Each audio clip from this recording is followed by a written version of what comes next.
Hello mes amis, ici José de Lua Vita. Aujourd'hui, je vais vous parler de comment vivre une vie de grandeur.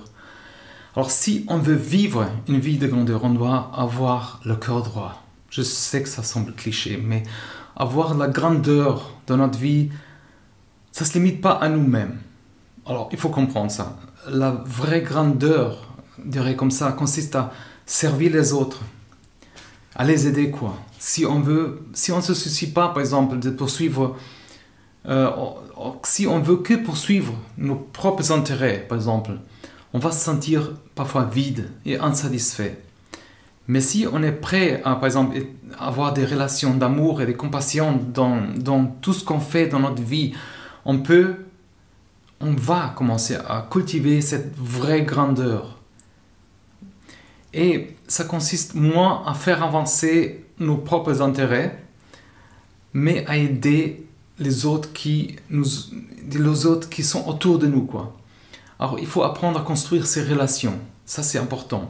Et créer cette vie pleine avec le sens, grâce à, par exemple, ces habitudes qu'on va implémenter et les stratégies simples. Alors, il faut se concentrer sur le bien. Alors, si on se concentre sur le bien, on va plus attirer tout ce qui est cette énergie positive dans notre vie. Par exemple, on est mieux capable de gérer les situations difficiles parce que on sait comment ça va finir.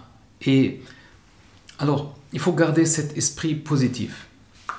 Je sais que parfois c'est pas facile, surtout si, par exemple, si on est au milieu de quelque chose de difficile, des événements difficiles, mais c'est important de se rappeler que les bonnes choses de notre vie vont être plus que les mauvaises choses et vont emporter sur les choses négatives. Et c'est important aussi de réfléchir que c'est à notre histoire, par exemple, qui va nous dire qu'est-ce que c'est la grandeur. Savoir que cette grandeur vient du service aux autres. C'était toujours comme ça. Plus on aide les autres, plus on va s'épanouir dans notre propre vie. Alors c'est ce genre de grandeur quoi, qui nous permet d'avancer et de se sentir mieux.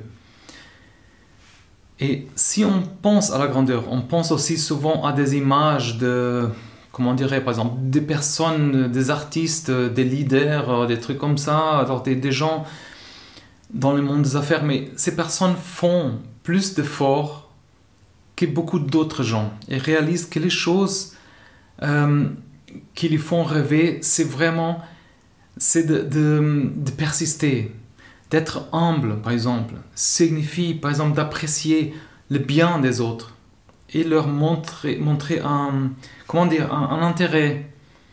Et un bon moyen de faire, c'est de complimenter quelqu'un, par exemple, pour ses réalisations, ses qualités d'être de caractère, de faire devant. C'est mieux de faire ça, par exemple, si on est devant la personne. C'est pas évident parfois si on n'a pas l'habitude de faire, mais c'est naturel, quoi. On peut aussi, par exemple, écrire quelque chose à une personne, appeler la personne.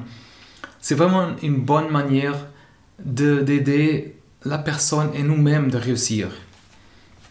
Enseigner, par exemple, essayer d'enseigner quelque chose à une autre personne et aider à trouver des moyens d'améliorer certaines compétences.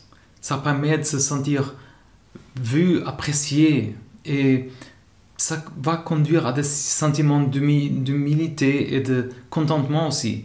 On peut aussi pratiquer l'humilité, par exemple, si on fait une nouvelle expérience, apprendre à jouer un instrument, voyager à l'étranger, faire quelque chose qui nous sort de notre zone de confort, par exemple. Par exemple, si on a une équipe aussi. Alors, je sais que la définition de chacun,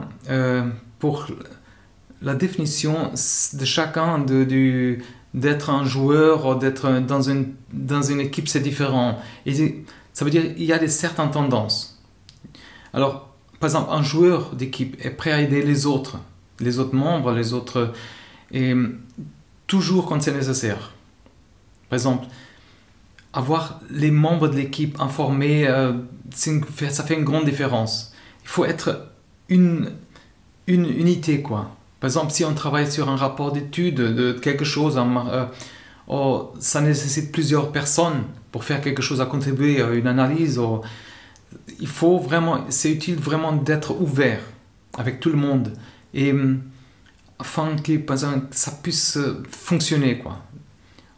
Là, on est sur la même longueur d'onde et on peut vraiment avoir cette satisfaction d'être humble, d'aider les autres, d'avoir un succès ensemble. Alors, tous les gens qui réussissent quelque chose, c'est ceux qui se dépassent un peu. Et plus que quelqu'un d'autre, quoi. Et ça à un niveau que beaucoup de gens ne peuvent même pas rêver. Alors, on doit définir la grandeur pour nous-mêmes. La grandeur, c'est quelque chose de différent pour chacun de nous. Si on veut être grandiose ou réussir, on doit d'abord apprendre à servir. Il faut comprendre ça. On est là pour ça.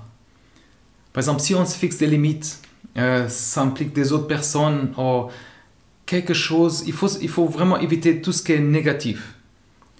Il faut prendre soin de nous pour pouvoir aider, surmonter tout ce qui va arriver, quoi. Et surtout être persistant. Alors si on est persistant, on est capable de recadrer une situation de manière à pas nous empêcher d'atteindre nos objectifs. Et ça nécessite vraiment un état d'esprit engagé et permet vraiment aussi cet apprentissage, les routines, gestion du temps, la responsabilité. Et ça nous donne aussi un sentiment d'efficacité, quoi. Un cadre qui favorise notre créativité, notre pensée critique. Et ça, alors il faut être reconnaissant aussi, pratiquer par exemple la gratitude. C'est vraiment super important pour avoir cette vie de grandeur. On peut avoir la gratitude pour tout, quoi, parce que on est là dans cette planète, on a toujours des choses qu'on doit être, comment dire, je sais que parfois c'est pas facile d'être reconnaissant déjà, mais surtout si quelque chose de difficile nous arrive. Mais il ne faut pas oublier que tout ça c'est normal, ça veut dire c'est normal d'éprouver des émotions et positives, négatives. Alors il faut essayer de ne pas ressentir que quelque chose fonctionne, que parfois ou souvent ça va nous faire la vie difficile. Essayez plutôt d'accepter que tous nos sentiments sont là pour nous aider à réussir, exprimer tout ce qu'on fait d'une manière saine, quoi. Alors une façon de pratiquer cette gratitude est de tenir, par exemple, ou d'écrire chaque jour dans une feuille, dans un journal, par exemple, 3-4 choses pour lesquelles on est vraiment reconnaissant. Essayez de faire tout ça et on va découvrir une autre manière de ressentir les choses.